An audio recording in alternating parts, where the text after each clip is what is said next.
Hey, bienvenue dans ton Yann et Frank. On vous l'a dit hier. Hier, on spéculait. Aujourd'hui, tout nous pète d'en face. Yes, sir. On a plein de nouvelles à vous jaser.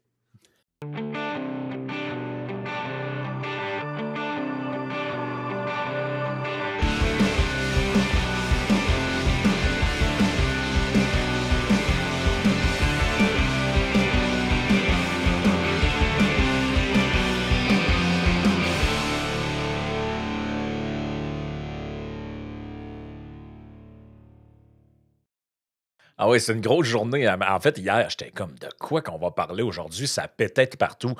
Comme on est des gens responsables, on va parler de ce qui nous concerne, c'est-à-dire le budget canadien dont on avait annoncé un peu les grandes lignes. En fait, ce qui était à surveiller hier, et à peu près toutes nos craintes se sont avérées. C'était télégraphié en passant, là, Ben oui. le fait que le fait que les médias spinent la nouvelle comme quoi qu'on pourrait avoir un déficit de 100 milliards, puis finalement, on nous chie à peu près 80, ben, ça, c'est une technique, là.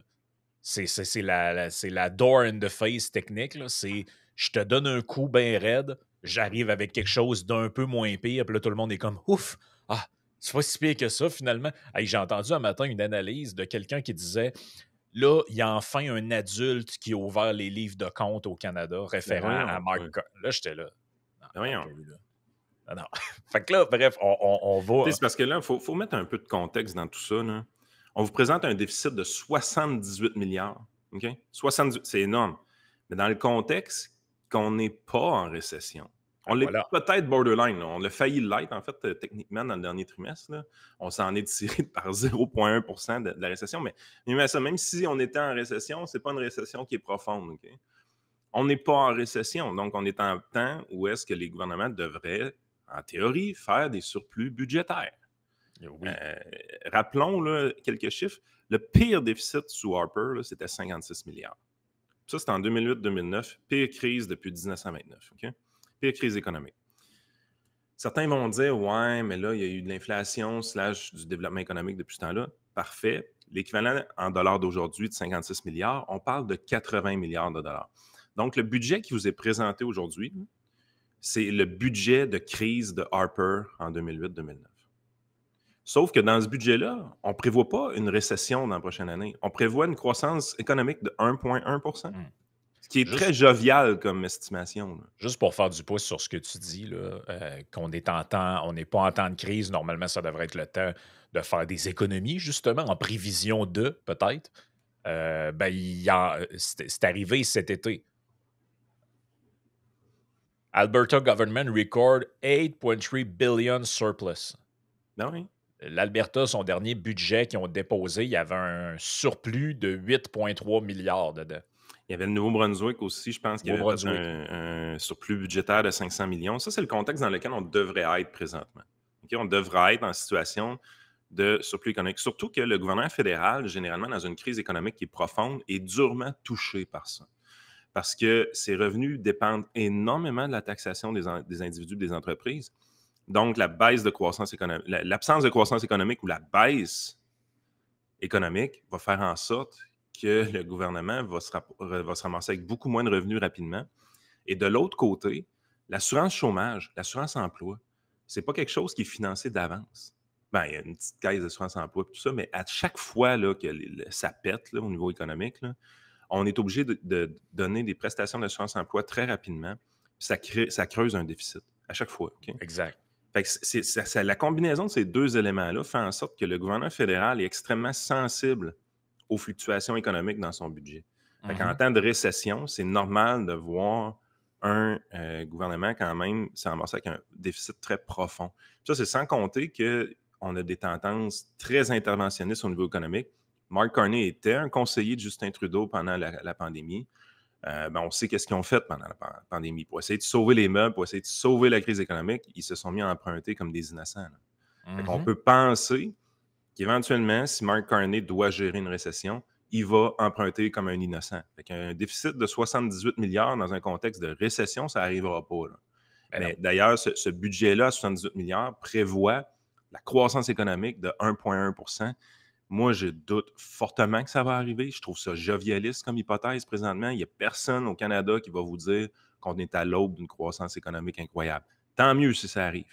Mais c'est pas ce qu'on sent présentement. Je veux dire, ça devrait pas être l'hypothèse raisonnable de milieu de distribution, ça, là, Non, ben c'est ça. C'est que le 78 milliards, bon, on viendra dans les détails dans quelques instants.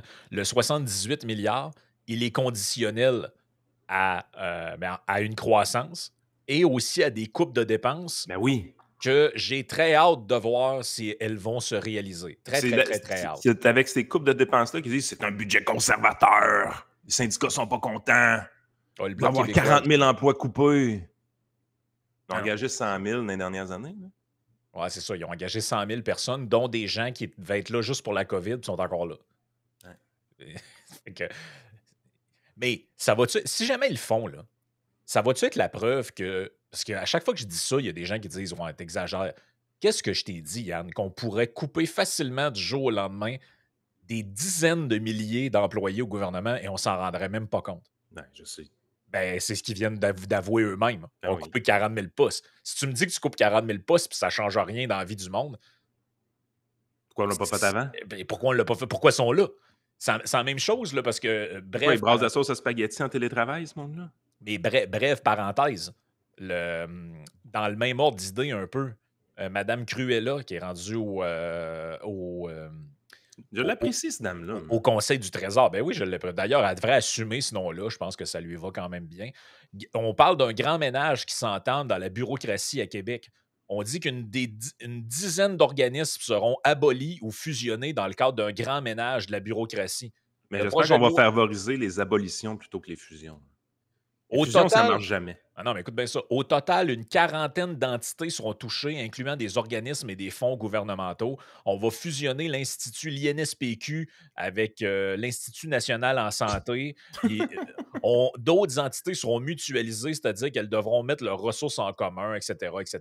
La fondation du Grand Nord, là, je me rappelle plus comment ça s'appelle. Ouais, mais, Les 70 employés qui ont été mis sur pied sous Jean Charest, ça va y passer, là, j'espère. là. mais pourquoi que ça n'a pas été fait avant? Tu viens de me dire qu'il y a une quarantaine d'entités qu'on peut fusionner avec d'autres, supprimer, abolir, puis ça ne change rien dans la vie du monde. C'est parce qu'ils sont là pour rien. Ah oui. Mais il y en a. Mais ça, là, eux autres, ils disent une quarantaine. En fait, il y en a probablement 150. Là. Puis on est tout le temps là à se faire dire ah non, on peut plus couper, il n'y a plus non, de on est sur gras, le là, on est fer. dans le muscle, on est même rendu à l'os. Là. Arrêtez. Arrêtez. Juste avant qu'on rentre dans les détails, la conférence en santé est organisée par l'Institut économique de Montréal le 19 novembre à Montréal. Utilisez le lien qu'il y a à l'écran pour aller vous inscrire si ça vous intéresse. Gros panel de conférenciers, Non, je vais y aller, sérieux. Dr Karim Elayoubi, Jacques Chaouli, de l'arrêt Chaouli, Yannick Labrie, économiste en santé, Emmanuel Faubert, aussi de l'Institut économique de Montréal. Ça va être intéressant. Je pense que c'est une belle journée de conférence sur des propositions. Vous ne proposez jamais rien, vous autres, la droite. Non, non. Là, il y a des propositions, puis il y a des analyses réelles de ce que pourrait être un système de santé en meilleure santé, justement. Je pense que c'est un bon truc à mettre à votre agenda. Et nos amis de Ranch Brand pour les plus beaux vêtements de country au Québec et au Canada. Utilisez votre Yann 10, donc Yann avec un I, pour votre 10% de rabais sur le site de Ranch Brand. Écoute, Max a fait un bon article, je pense, sur Pilule Rouge qui rentre pas mal dans les détails de ce budget-là avec les 78 milliards de dollars de déficit. Il y a quelques petits éléments dans lesquels j'aimerais qu'on rentre parce que il y a beaucoup de bullshit alentour des finances au Canada. Puis, ben tiens, regarde, je vais te donner un exemple. J'ai envie de commencer par ça, puis je suis curieux de t'entendre sur ce point-là que je vais amener parce qu'on dirait que personne ne le rappelle jamais. En fait, la seule personne que j'ai vu rappeler ce point-là récemment, c'est Mario Dumont. Donc, je vais lui rendons à César ce qui est à César. Ça, c'est le gars qui trouve que c'est un excellent budget aujourd'hui, Mario Dumont? Ben, j'ai vu dans son truc sur Cube qui disait que c'était pire que Trudeau. Fait que je sais pas s'il dit que c'est... OK. Je sais pas, là, mais j'ai pas lu son article d'aujourd'hui. Je sais pas s'il en parle. Mais il a rappelé quelque chose d'important, puis ça, je l'avais déjà noté. C'est si on va dans le document comme tel, qui est le document résumé, là, parce que le vrai document fait 500 quelques pages, mais si on va, il y a un résumé qui s'appelle Un Canada fort, qui fait une trentaine de pages. Déjà, en commençant, il y a une immense bullshit, OK? Et ça, c'est répété sans arrêt ici, OK? La situation financière robuste du Canada lui permet de faire face aux défis mondiaux et on rappelle Ouais, que mais ça n'a pas rapport. non, je le sais que ça n'a pas rapport, mais c'est important de l'expliquer parce que c'est pas tout le monde qui comprend. Le Canada affiche un ratio de la dette nette au PIB le plus faible des pays du G7. Non, mais la raison pourquoi je dis que ça n'a pas rapport, c'est qu'on est dans une fédération Eh, canadienne où est-ce qu'il y a beaucoup de pouvoir dans les provinces. Exact, c'est exactement là que je m'en allais, c'est que tu peux pas comparer le Canada à un pays comme la France. En France, y a-tu des provinces? Est-ce que ces Non, provinces-là gèrent la santé, par non, exemple, et l'éducation? non. La réponse, c'est non. Donc, dans le budget de l'État central français, quand Macron et son gouvernement il signe un budget, le cash pour les hôpitaux, il est dedans. Ben ça, c'est la Donc, plus grande ironie, en fait, des péquistes souverainistes. C'est qu'on veut se séparer à cause de l'ingérence du fédéral dans les compétences provinciales. Apparemment, c'est l'élément le plus central qui fait qu'on devrait sacrer notre camp de ce pays-là. Mais quand tu regardes à peu près tous les pays du G7 ou du G8, on est un des pays les plus décentralisés qu'il n'y a pas, dans le sens que la plupart des décisions sociales sont prises au niveau des provinces et non pas au niveau du fédéral. Même au niveau des États-Unis, qui sont en théorie 50 États indépendants, là, mais qui ont été unifiés ensemble, le fédéral occupe une position beaucoup plus importante eh oui, dans l'économie que le Canada. ben, il y a des États américains, pas d'impôts. Tu sais, je veux dire, qu'est-ce que le fédéral gère réellement au Canada, là? Ben, voilà. Mais ça renforce le point de dire à quel point ce budget-là et ces budgets-là, depuis l'ère Trudeau, sont extrêmement problématiques parce que juste le fait qu'on ait ce chiffre-là à l'écran, qui a de l'air bien bon si tu ne comprends pas sa contextualisation, c'est une catastrophe parce qu'en réalité, il devrait être beaucoup plus bas que ça parce que le fonctionnement de notre pays est. On peut absolument pas se comparer à la France, à Mais non. l'Italie ou au Japon. Absolument pas. Ça n'a rien à voir. Écoutez, le Québec, dans notre budget, on gère tout ce qui a rapport à l'énergie, l'éducation, la santé, qui sont les gros postes budgétaires. Puis on a la capacité de s'endetter énormément comme province aussi, là. Une grosse partie des infrastructures, ce sont les provinces qui les font, notamment les routes, une partie des ponts. Euh, Puis tu sais, le donc, vrai chiffre aussi, on parle plus de 42 parce qu'on parle de dette nette sur le PIB. Ça, c'est la dette nette. Ça, c'est ce petit concept niaiseux, là, qu'on a pris voilà, la valeur de certains actifs pour l'enlever. Ça n'a pas rapport. OK? voilà.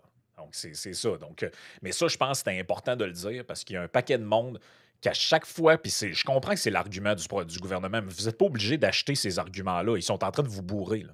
Ah oui, C'est exact. important, là. C'est pour ça que je le dis, il faut débusquer la bullshit dans la vie, là.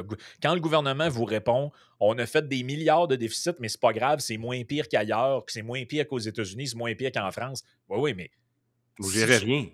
Oui, mais c'est ça, vous gérez rien. C'est-à-dire que si tu voulais faire la vraie comparaison, tu devrais additionner la dette du fédéral et des provinces. Ah Là, on oui. aurait un esti de chiffre différent, là. Ouais, puis le vrai problème canadien, les dettes des individus, puis tout ça, à cause de notre bulle immobilière, le taux d'endettement des ménages canadiens est débile.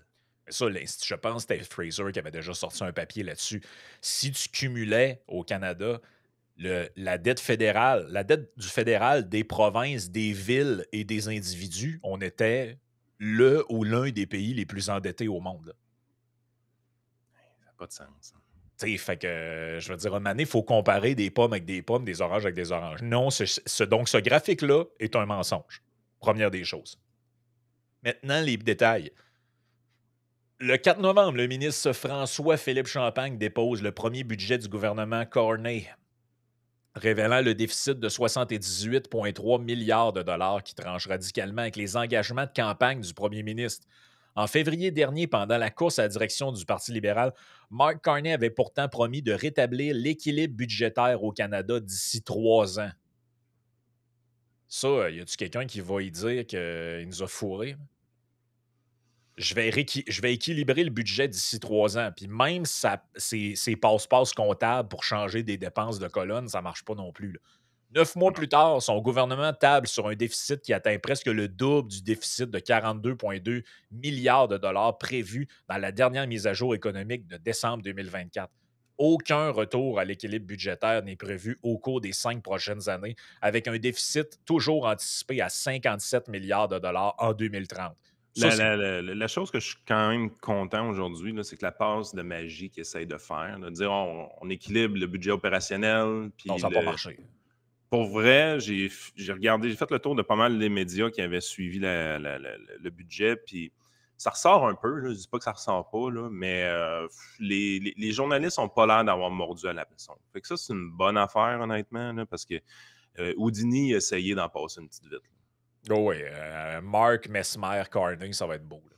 Mais ça n'a pas l'air de pogner cette affaire-là. Le chiffre de 78 milliards de déficit, c'est de lui qu'on parle présentement, qui dépend de beaucoup d'hypothèses optimistes, on le Exact. répète. Mais c'est lui qui colle. Fait que l'affaire qu'on équilibre notre budget opérationnel, pour vrai, là, bonne nouvelle, ça n'a pas l'air de coller dans l'imaginaire des journalistes. C'est une bonne Non, affaire. non, ça n'a pas l'air de coller. Les chiffres du budget révèlent une réalité particulièrement troublante pour les contribuables. Le service de la dette, les intérêts qu'on paye sur notre dette, coûtera 55,6 milliards de dollars cette année, surpassant les 54,7 milliards de dollars en transfert en santé aux provinces et les 54,4 milliards de dollars collectés par la TPS. Là, OK, on va prendre. j'aime ce que Max a fait avec cet article-là. Là. J'aime ça, ce qu'il a fait là. Il a mis ça. Écoutez, toute la TPS récoltée au Canada, là, hey, c'est de l'argent. Là. Tout ce que les Canadiens achètent, là, toute la TPS là, est insuffisante pour payer les intérêts sur notre dette. Ben, regarde, prenons un exemple très, très concret. Là. Les gens qui nous écoutent, là. Vous êtes partis au restaurant avec un de vos chums. Je vais l'inviter. Ça fait longtemps qu'on ne s'est pas vu. Tu été très raisonnable. On va dire que ça a coûté 100 pièces. Le 5 pièces sur ta facture qui est chargé en TPS, il s'en va directement sur la dette. Sur l'intérêt de la dette. Ouais, C'est-à-dire, ça va pas ça. si au moins il allait sur la dette, je m'excuse, ça serait très C'est bon. Là. juste pour payer l'intérêt de la dette. C'est pour payer l'intérêt, c'est pour payer des frais de carte de crédit. Fait que c'est ceux qui pensent que c'est pas important puis ça ne les concerne pas, ça te concerne en crise. Là. Tu viens d'aller au restaurant, ça a coûté 100 pièces avant type.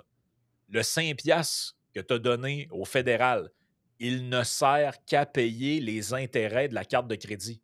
Hey, c'est majeur. Là. C'est majeur.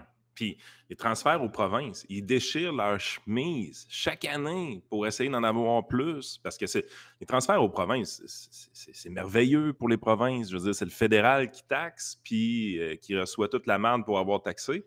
Puis eux autres, ils reçoivent le chèque pour le dépenser comme ils veulent. Je veux dire, c'est une aberration. Là. Ce montant-là devrait être à zéro. Mais chaque année, les provinces essaient d'inciter le fédéral à envoyer plus d'argent.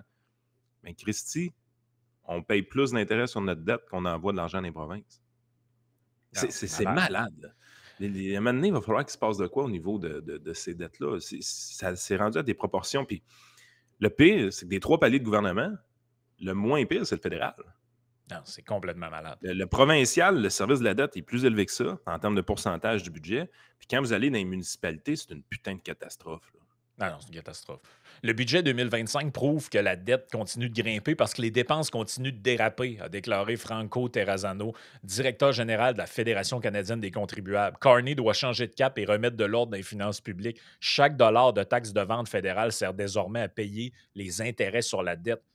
Selon une étude de la chaire en recherche en fiscalité et en finances publiques de l'Université de Sherbrooke, si le gouvernement fédéral collectait entre 1,3 et 1,89 fois plus de TPS qu'il ne payait d'intérêt sur la dette entre 2014 et 2023, en 2024-2025, les intérêts sur la dette excéderont désormais les recettes de TPS. Un renversement qui illustre la détérioration rapide des finances publiques sous le règne du Parti libéral du Canada. Hey, c'est malade, ça, cette stat-là. Je l'adore. Là.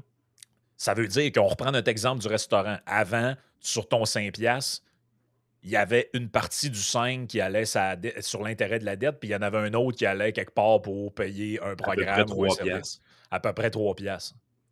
Mais là, c'est le 5 au complet. Là, c'est le 5 au complet, puis bientôt, ben, ça va être le 5 sera plus assez. Là.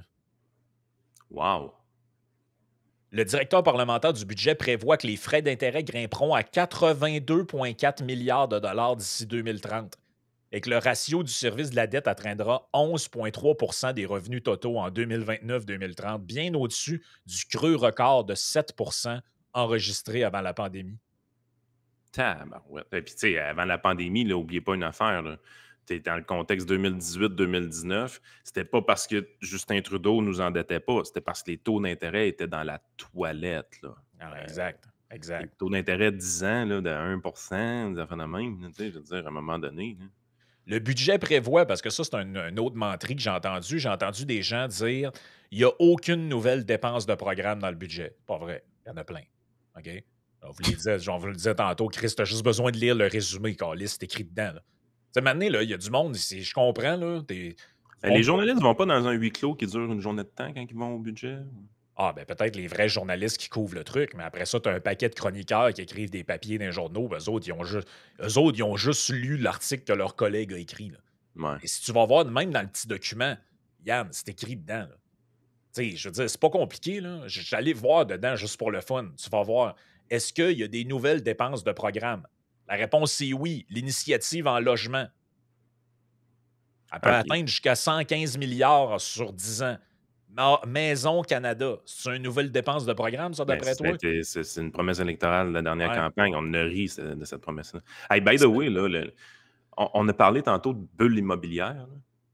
Fait que là, le gouvernement va aller financer beaucoup de trucs dans l'immobilier direct résidentiel. Mais au niveau des entreprises, là, il y a tout qu'un incitatif qui a été déployé.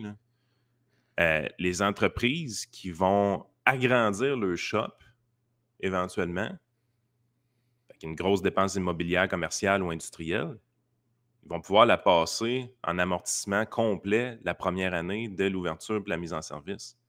Ce que ça veut dire, c'est qu'ils paieront. Écoute, probablement que cette année-là, l'entreprise ne paiera presque pas d'impôts parce qu'elle a agrandi sa shop et tout ça. Mais je veux dire, est-ce que sincèrement, on avait besoin présentement de stimuler le secteur de la construction commerciale ou industrielle? Est-ce que c'était. Tu sais, je veux dire, définitivement, il y a un ralentissement économique. Le Canada a des grandes difficultés avec sa productivité puis tout plein d'affaires. Mais là, la plus grosse dépense de stimulation économique, c'est pour aller booster la demande de la construction commerciale et industrielle. Vous tombez sur la tête, sacrément, tout coûte déjà cher. Ben Vous non. allez stimuler la demande. Chris, ça va, man? Moi, je capote là, quand je vois des affaires de même. Je me dis, voyons, c'est la dernière affaire qu'on a besoin, c'est de stimuler la demande de construction. Là. Ben non, mais puis Avec là, des incitatifs financiers. Moi, que ça construit, ça ne me dérange pas. Que les gens veulent construire, ça ne me dérange pas pantoute. Mais Christy, d'aller stimuler ça artificiellement, voyons, vous tombez sur la tête. ben non, c'est ça. Puis tu sais, d'un côté, on nous dit qu'on va couper des postes, mais de l'autre, on en crée. Parce que Maison Canada, par exemple, c'est une nouvelle agence fédérale. Il y a des gens qui travaillent là-dedans. Là. Et quand je dis que c'est des programmes sociaux, il y en a qui vont dire ben non, c'est pour tout le monde. Non, non, c'est pas pour tout le monde. Quand tu vas voir dans les détails, je suis allé voir. Ça concerne principalement les ménages à faible revenu, les jeunes et les familles monoparentales. Puis là, tu as du soignage de communautés autochtones là-dedans et compagnie. Ça Donc, va c'est être pas votre les maisons du catalogue Sears qu'on va pouvoir les construire. maisons du catalogue Sears. Ensuite, tu as tu sais, t'as plein. Quand tu fouilles dedans, même, tu as des affaires complètement farfelues. Là. Un 2,8 milliards pour l'amélioration au logement et infrastructures autochtones. Ensuite, on a des mesures, on parle pour réduire le code, en fait, réduire, soutien en santé pour les personnes handicapées. Bon, ça, tu as une autre affaire là-dedans. Amélioration de la prestation canadienne pour personnes handicapées. Ça, c'est un autre programme social. Fonds d'action pour la reconnaissance des titres de compétences étrangers. 97 millions sur 5 ans. Tu es comme, bon, OK, parfait. Amélioration de l'accès à la santé dans le Nord. On dit que c'est non spécifié, l'argent qui est mis dedans, mais il y a de l'argent qui s'en vient. Éducation, soutien aux familles. Programme national de nutrition scolaire. 1 milliard sur 5 ans. Il y en a des programmes, là, de quoi qui parlent. Précieux. Non, il n'y a pas de nouveau, il n'y a pas de programme, il n'y a pas de bonification de programme. Tu sais, maintenant, arrêtez de nous prendre des jambons. Là. Je veux dire, tu as juste besoin de le lire. Le budget prévoit 141,4 milliards de dollars en nouvelles dépenses sur 5 ans. Donc, d'après moi, s'il y a 141 milliards de nouvelles dépenses, il y a une couple de programmes dedans. Il y a des programmes dedans. Ils ne dépensent pas cet argent-là sur. C'est pas pour aller au Costco. Là. Écoute, j'aime ça avoir l'article de Max ce matin. C'est vraiment bon. Hein. Ça s'en vient. Sérieusement, là, le pilule rouge, ça a été en rodage pendant longtemps. Là. Vous comprenez que c'est tout nouveau, tout beau ce qu'on fait. Là. Commence à avoir de l'allure pas mal. Là. Si Non, vous c'est me dites vraiment que pas. cet article-là n'est pas de qualité, là, on ne s'entendra jamais sur la définition de c'est quoi un journaliste, là. Les dépenses totales atteignent 581 milliards de dollars cette année, soit une hausse de 38 milliards de dollars. Le ministre Champagne promet que les dépenses de fonctionnement seront équilibrées avec les revenus d'ici. Ça est là, la crosse.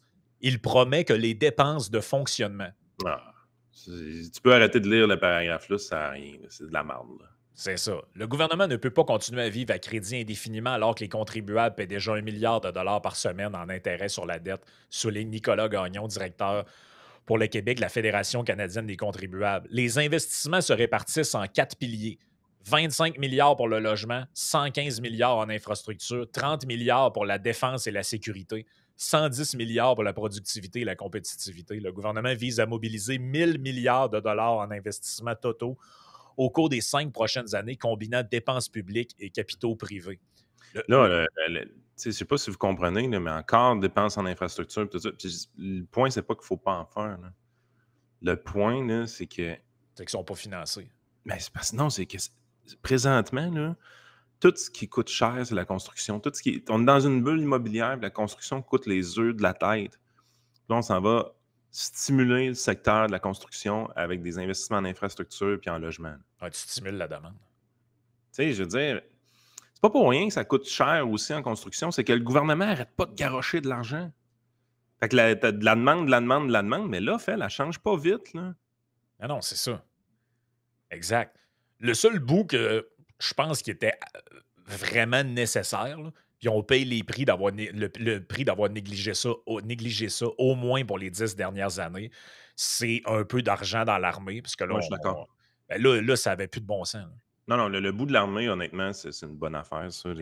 J'en conviens, c'est vraiment une bonne chose. Puis, juste revenir sur.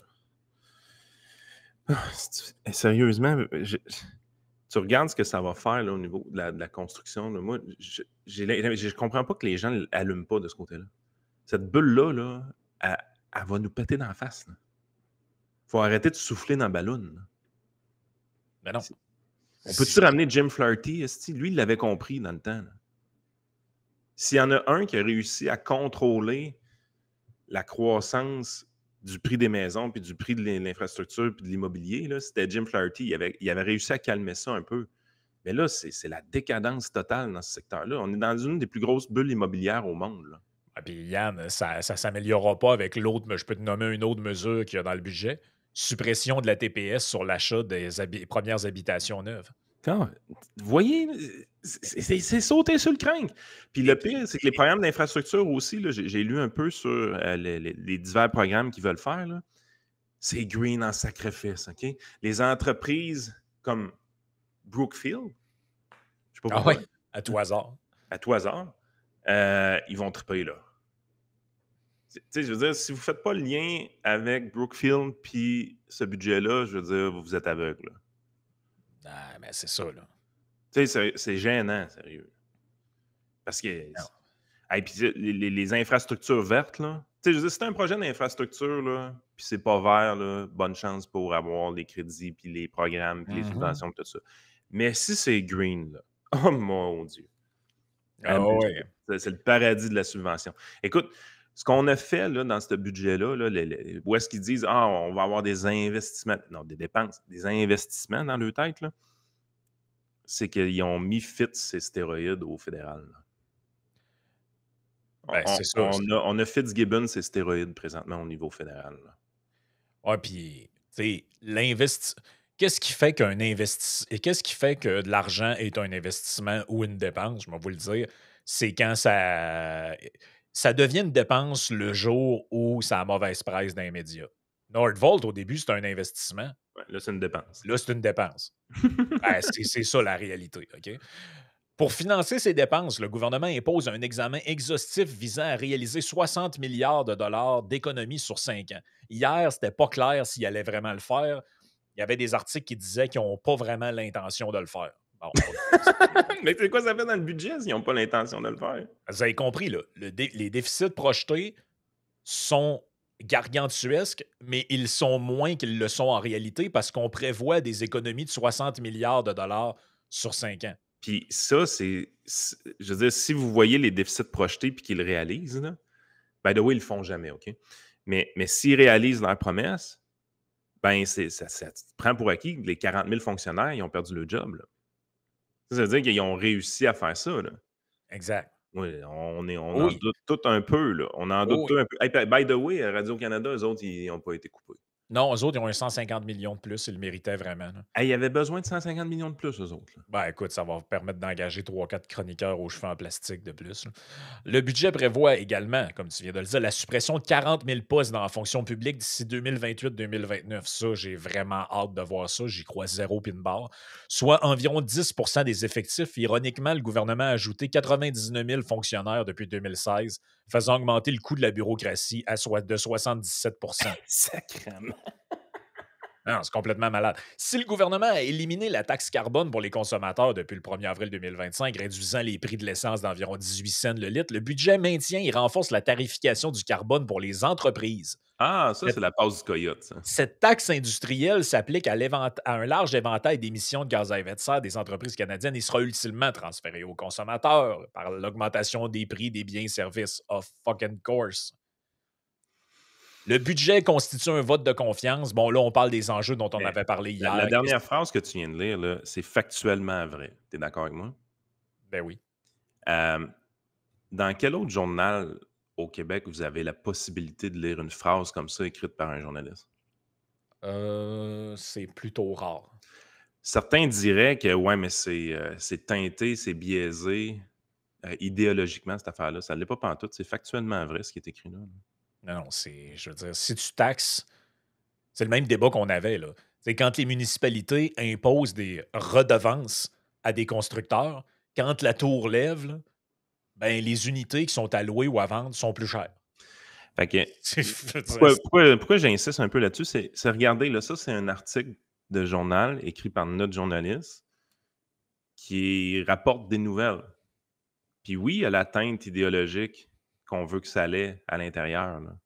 Mais c'est la façon que c'est fait. Fait que si on est capable de le faire de notre bord de l'équation politique, là, allez pas penser que c'est pas fait de l'autre bord, là.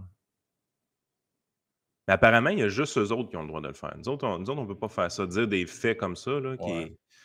quand tu augmentes les taxes des entreprises, qu'en bout de ligne, c'est le consommateur qui paye, là, si tu dis ça, là, c'est un journal libertarien. C'est pas du journaliste, ça, là. Ouais, ben, on parlera de médias neutres et indépendants dans la partie Patreon lorsqu'on va parler de l'élection de Mamdani à New York. Et shit. Tu vas voir que l'information est neutre et objective. En terminant, quand même, Carney mange une méchante volée de bois vert là, dans plusieurs médias anglophones. La version Internet était moins bonne que la version papier. Dans la version papier, il avait fait il avait coupé ici. Tout ce bout-là n'existait pas, puis le titre sur le papier, c'était juste Budget is elbows up, IQ down. Wow. IQ down. Wow. Ah non, puis là, on rit des préambules sur le monde incertain, puis tout ça, puis on dit incertain par rapport à quoi? Pensez-vous qu'on est dans le contexte où Hitler vient de prendre le pouvoir en Allemagne? De quoi vous parlez, là? Tu sais, on vit dans un monde carrément parallèle. Et essentiellement, ils reviennent sur beaucoup de points dont on a parlé. Mais en terminant, je pense qu'il faut absolument parler d'un truc parce que quand tu fais l'analyse plus détaillée, en fait, quand tu compiles les budgets et les mises à jour budgétaires des années passées, ce que tu observes, on en a déjà parlé, mais c'est particulièrement vrai pour le fédéral, c'est que les projections qui sont mises, là, tu vois, même PSPP a tweeté là-dessus. Il faut que je vois. En fait, c'est un concept que j'amène souvent. Je l'ai fait plus pour le provincial que le fédéral dans le passé. Mais quand on présentait un budget provincial, je me suis toujours amusé à Ces trucs-là qu'ils montrer. font, là, c'est juste pour dire aux Ouais, gens, c'est de ça que je parle. C'est à chaque fois qu'ils font un budget, ils mettent un graphique de même, puis ça montre que ça descend. Si tu remontes même à 2015, ils présentaient un budget ouais, avec le tiny little deficit, puis on disait, regarde, ça s'en va en descend. Chaque fois, ils font ça. exact. Puis en fait, c'est que tu prends, parce que tu as tout le temps des projections de 5 ans. Fait que tu t'en vas tout le temps dans, v'là 5 ans, qu'est-ce qu'on promettait. Si tu regardes le déficit, ça peut être spectaculaire. Mais si tu regardes les dépenses, man, c'est encore plus débile. Ce que tu te rends compte à chaque fois, c'est que systématiquement, ils sous-estiment les dépenses de l'année 5. Puis ils se trompent pas de 2 ou 3. Ils se trompent en général de 20, 22, 25 à peu C'est près. malade. Écoute, écoute le chiffre que je vais te dire. Si tu prends le budget de 2024 et celui de 2023, le déficit prévu pour cette année, c'était 36,3 milliards. Ils ne l'accomplissent jamais. Pas 78, 36. Ah, puis l'écart, je n'ai pas les chiffres devant moi, là, puis l'écart au niveau des dépenses, là, ça doit être un écart de 50 milliards à peu près au niveau des dépenses. C'est hallucinant. Systématiquement, ils ramassent beaucoup plus de revenus que prévu, mais ils ramassent aussi vraiment, ils font aussi vraiment beaucoup, beaucoup, beaucoup plus de dépenses que prévu.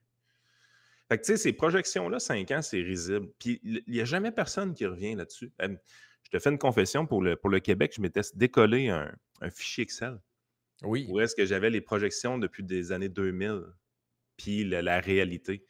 Puis de mémoire, parce que j'ai oublié de le CV, mon fichier Excel, je me suis trouvé vraiment génial après 1 heure et demie de travail. Mais de mémoire, c'était comme 15 à 20 l'erreur d'estimation sur les dépenses du gouvernement 5 ans plus tard. Ils sont pas bons, man. Ben, en fait, ils sont peut-être bons. Si l'objectif est de masquer la réalité aux citoyens, ils sont très bons. Mais tu sais, à un moment donné, tu te dis, ouais, mais si c'était juste, ouais, mais l'économie, ça fluctue, tu sais, c'est dur de prévoir ces affaires-là. Fair enough. Normalement, tu devrais te tromper des deux côtés. Si c'était le cas, tu devrais, si tu as toujours une hypothèse qui est dans le centre de la distribution, ben normalement, ce que ça va faire, c'est que de temps en temps, tu vas surestimer les dépenses, de temps en temps, tu vas les sous-estimer, puis en moyenne, tu devrais être average à 0 à peu près. Mais c'est jamais ça. Ils se trompent tout le temps du même bord. Au niveau des dépenses, ils se trompent toujours du même bord. Il y a tout le temps plus de dépenses 5 ans plus tard que ce qu'ils pensaient qu'il y aurait. Systématiquement. De l'ordre de 15 à 20. Tu sais, je veux dire, Même. pourquoi on fait des budgets sur 5 ans tant qu'à ça? Ça sert à rien. Mais non. Et puis, une des raisons pour lesquelles ils font ça, c'est les scénarios jovialistes. Ben oui. Dans celui-là, notamment, un des scénarios jovialistes, c'est que les taux d'intérêt continuent encore à baisser. Dans un contexte là, américain où, à un moment donné, peut-être que les tarifs vont commencer à faire mal, ben là, on ne sait pas trop ce qui va arriver avec ça non plus. Fait que si, et là, Ben, c'est ce ben, que. c'est que à la base, Frank, tu peux pas avoir 1,1 de croissance économique l'année prochaine puis des taux d'intérêt qui continuent à baisser. Ça marche pas. Exactement. Mais si les coûts d'emprunt du Canada grimpent ne serait-ce que de 50 points de base, c'est 10 milliards de plus au déficit. C'est de l'argent, là. Fait que checkez vos prédictions, là. Ça se pourrait Ben, que ce soit de la bullshit, hein. en fait, il y a plus de chances que l'hypothèse de baisse des taux d'intérêt s'accomplisse parce que celle que je crois pas, moi, de mon bord, c'est le 1,1 de croissance économique. J'y Ah crois ben pas. voilà, c'est ça. J'y Mais crois pas. d'une manière ou d'une autre, il n'y a pas comme vraiment de bons scénarios là-dedans. Mais non, mais non, mais non. Ah, écoute, ils ont fait un budget parce qu'il fallait le faire, mais écoute, le pire dans tout ça, là, dans le contexte là, que tu annonces un déficit vraiment gigantesque dans un contexte d'aucune crise, là, comment tu fais pour avoir un député conservateur qui traverse du côté des libéraux, sérieux? Cette journée-là, man, moi, ça, c'est malade. On va en parler dans le Patreon, justement. Merci à Ready for Canada de commanditer le podcast. Si vous avez des besoins en matière d'immigration, que ce soit pour vous ou vos employés, contactez l'équipe de Steven de Ready for Canada. Ils vont vous aider. Nos amis de TLF Dessin pour les plans 3D, le dessin industriel dans le domaine de la construction, eux autres aussi peuvent vous aider si vous avez besoin de ce type de service-là. Ils se déplacent sur les chantiers, ils ont des machines, ils ont tout ce qu'il faut. Et nos amis de la North American Immigration Agency, si vous voulez aller faire de la business aux États-Unis, vous ne savez pas comment ça marche, contactez cette agence-là d'immigration clé en main. Ils vont pouvoir vous aider puis vous aiguiller sur le chemin à suivre. Nous autres, on s'en va sur Patreon. Donc, patreon.com/iSénéchal à partir de 4$ par mois. Vous avez les épisodes complets qu'on met maintenant aussi sur YouTube en abonnement pour les membres. Là, c'est des nouveaux features qu'il y a sur YouTube et également sur Spotify. Fait que si vous préférez ces plateformes-là, c'est plus avantageux Patreon parce qu'il y a d'autres contenus exclusifs, mais vous avez la possibilité d'écouter les parties bonus des émissions sur ces plateformes-là en vous abonnant.